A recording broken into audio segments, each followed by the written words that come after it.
सांगितलं की या मतदार याद्या जोपर्यंत सुधारणा होत नाही, तुमची सुधारणा होत नाही, तोपर्यंत निवडणुका तुम्ही घेऊ नका.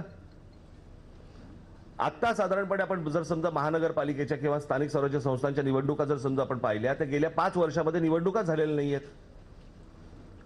मग जर 5 वर्ष जर समजा या निवडणुकांमध्ये गेलेली असली तर मग याद्या सुधारण्यासाठी अजून 6 महिने गेले तर काय? आयुष्यातली ही पहिली निवडणूक नाहीये. आतापर्यंत काही देशामध्ये सत्ताधारी जन्माला आलेले नाहीत का? तर आता हा जो काय खेळ चाललेला आहे हा सरळ सगळा हा खोटा कारभार चाललेला आहे.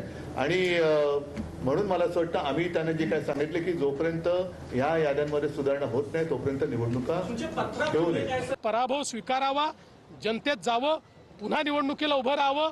पण यांचा कोणाचाही भारतीय संविधानावर विश्वास नाही, संविधानाने तयार केलेल्या संस्थांवर विश्वास नाही, केवळ नरेटिव्ह तयार करण्याचं काम आहे. आणि म्हणून या 2 दिवसाच्या त्यांच्या चक्रा फियास्को आहे, फियास्को. त्यांना कल्पना देखील नाही की कोणाकडे काय मागणी केली पाहिजे. सगळ्यात ज्यांना समजतं ते पवार साहेब आहेत. कालच पवार साहेबांच्या लक्षात आलं आणि म्हणून पवार साहेब आज त्यांच्यासोबत गेले नाहीत. आज किंवा काल येऊ शकले नसतील तर त्यांनी सांगावं उद्या येतो, आम्ही सगळे मिळून जायला तयार आहोत.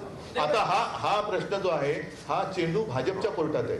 त्यांचा जर का त्यांची जर का ह्याच्यात ढवळाढवळ नसेल तर त्यांनी आमच्या शिष्टमंडळात सामील व्हावं आणि आम्ही जी मागणी करतो ती त्यांनी करावी.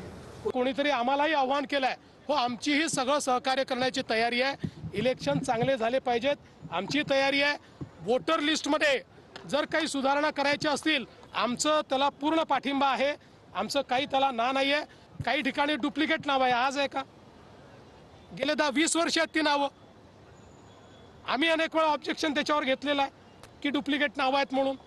त्यामुळे काहीतरी कुठलं तरी काढून हे कसं आणि ते कसं, तुम्ही इतके वर्ष सत्तेत होता ते माहितीच होतं.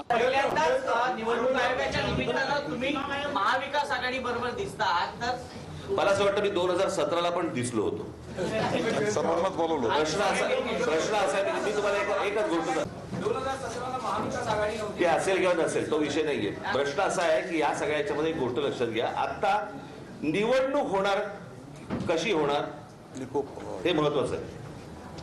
कोणाबरोबर होणार हा आत्ताचा विषयच नाही. कोणालाही कुठे जाता येईल, कोणी कोणाचे धरले बांधले नाही आहेत.